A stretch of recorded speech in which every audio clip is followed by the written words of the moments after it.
Okay, I'm going to get into page 32, and it's also on page 33 in tablature, and it's root fifth chords. Now, these are movable chords.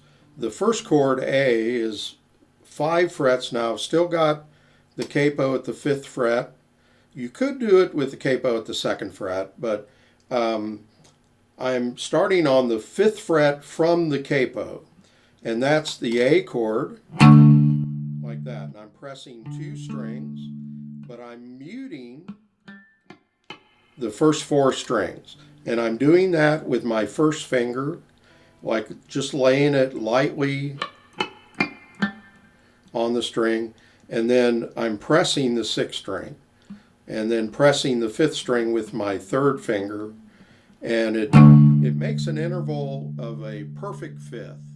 And so we call it a root fifth chord because this is the root of the chord, the bass note, and this is a fifth above it.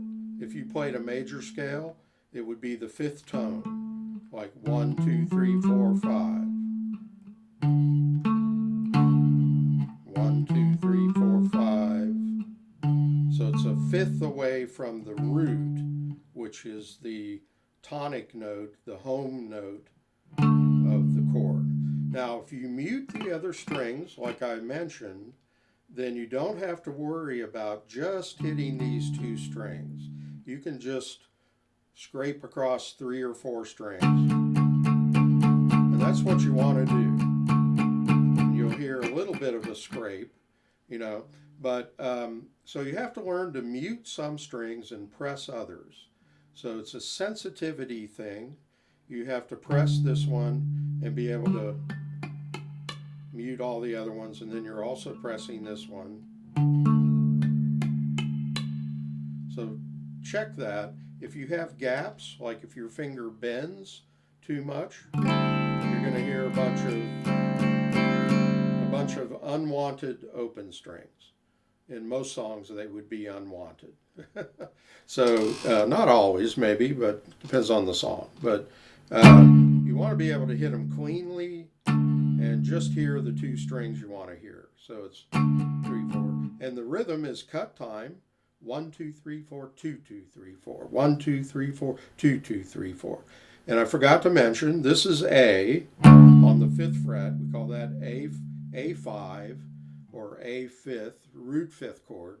I just call it A. It's like in heavy metal, they call these power chords.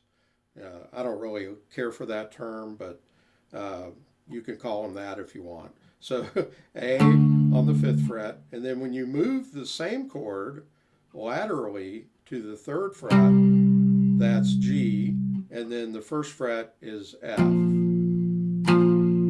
Okay? Now make sure when you change chords that it's like moving a plate of spaghetti. You have to keep everything balanced, or the spaghetti is going to fall off the plate. So you don't want to angle differently as you change chords. You want to move like you're here and you're there. You're here and you're there. And you have to balance everything. Keep your hand parallel to the neck. Because you might, centrifugal force and all the forces at work might cause your fingers to kind of turn that way and even come together too much to where you're hearing a sour chord, But make sure that you're always 2 frets apart. It's like social distancing, 2 frets apart compared to 6 frets apart. So 2 frets apart, and then, okay? So it's really pretty easy. You have to learn the muting and keep your hand position consistent as you change chords. Keep that first finger kind of pointing that way a little bit. You don't want to angle it. These chords do not work if your hand is angled or if your thumb's up here too much. You want to just have a really good hand position. It's like a strict classical hand position. So I'm going to start it out. 1, 2, 3, 4, 2, 2, 3, 4. 2, 2, 3, 4. 1, 2, 3, 4. 2, 2, 3, 4. 2, 2, 3, 4.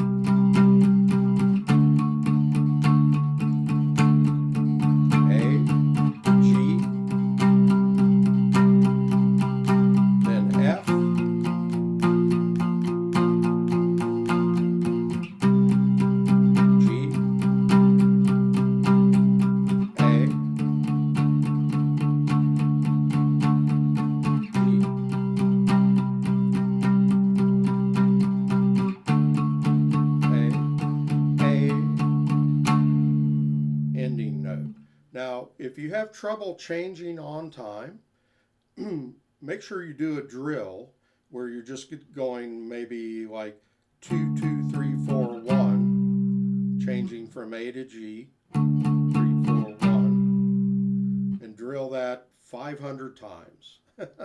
And then you can go G to A. And if you can't do it on time at that speed, slow it down.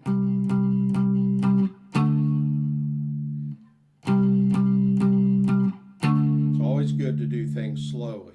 And then try G to F or F to G. So that's about 4 different drills that you can do with these 3 chords. And enjoy the process. These are really fun to play. It's like punk rock or metal rock, you know. And they're a prelude to bar chords later on. So we're just doing 2 notes. In the second book, we'll add a 3rd note and add an octave above the root and do 3-note root 5th chords. Some of you may already be doing these kind of chords, and that's okay. And then eventually we'll do all 6 strings and do minor chords and major chords. So if I add my second finger, it becomes major, and I'm barring all 6 strings.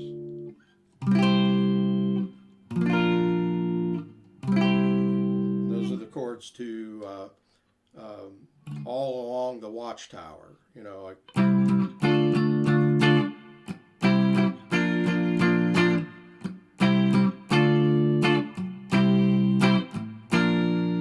That's more toward the end of the second book, when you build up more strength. Right now it's really easy.